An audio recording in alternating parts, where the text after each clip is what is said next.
একটা পুরুষের কমপক্ষে 2টা বউ থাকা ভালো। হ্যাঁ, আমি এই কথাটাই বলেছি। আবারও বলি, একটা পুরুষের 2টা বউ থাকা ভালো।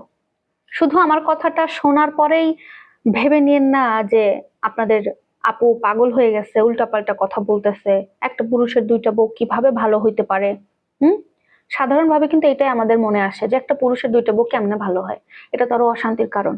কিন্তু এই কথাটা শুধুমাত্র একটা কথা না, এই কথার অনেক গভীরতা আছে। একটু বিষয়গুলো ভাবার চিন্তা করেন।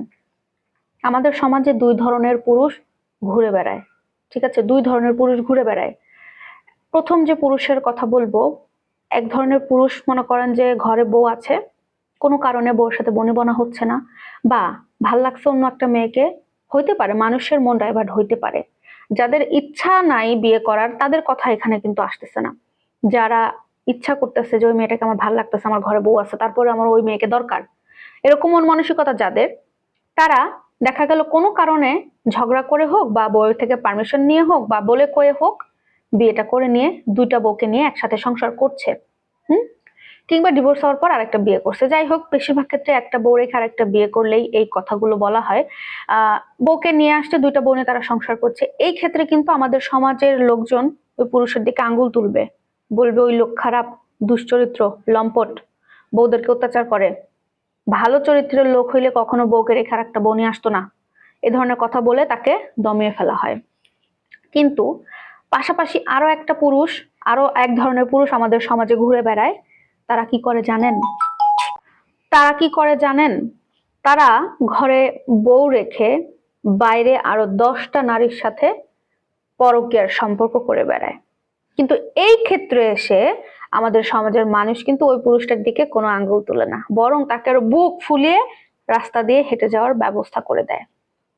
আমাদের সমাজ এমন কেন বলেন তো?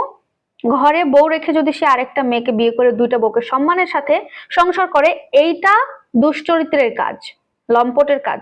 আর আরেকটা পুরুষ ঘরে বউকে রেখে বাইরে আরো 10টা নারীকে নষ্ট করছে, নিজের সংসার নষ্ট করছে, তার বউকে ঠকাচ্ছে, এইটা কি খুব ভালো চরিত্রের কাজ? কিন্তু এইদিকে কেন কোনো কথা বলে না আমাদের সমাজের মানুষ?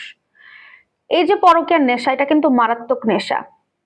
আপনি পৃথিবীতে সব নেশাকে সারাইতে পারবেন, আদর দিয়ে হোক, যত্ন দিয়ে হোক, ভালোবাসা দিয়ে হোক, শাসন করে হোক, মেরে হোক, সব নেশা থেকে আপনি মানুষকে ছাড়াইতে পারবেন, ভালো করতে পারবেন। কিন্তু নারীর নেশা থেকে জিন্দেগিতে কাউকে কোনোদিনও ভালো করা যায় না, কেউ আজ পর্যন্ত পারে নাই। হ্যাঁ, তারা ভোল পাল্টায়, তারা অবলম্বন মানে চেঞ্জ করে, কৌশল চেঞ্জ করে। তারা বলবে যে আমাকে বিশ্বাস করো, আমি আর কখনো এরকম কাজ করব না, আর কখনো অন্য নারীদের দিকে তাকাবো না, আমি তোমার সাথে সংসার করব, তোমাকে ভালোবাসি। কয়দিন? 6 মাস, 1 বছর কম করে হলে এরকম ভালো থাকে।